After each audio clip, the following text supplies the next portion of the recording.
Hey everyone, today I'm going to show you how to access Reve AI chat on mobile and desktop. Let's get started. So in mobile, all you need to do is to download the Reve AI chat app.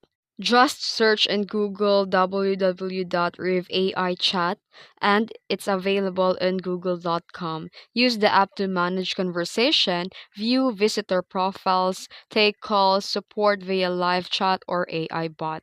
And in desktop or web, go to Reve AI Chat's web portal to manage chart workflows, configure the AI agent flows, view analytics, or assign tickets, or use web catalog or browser tab for desktop-like experience. There's no separate downloadable Windows or Mac app yet.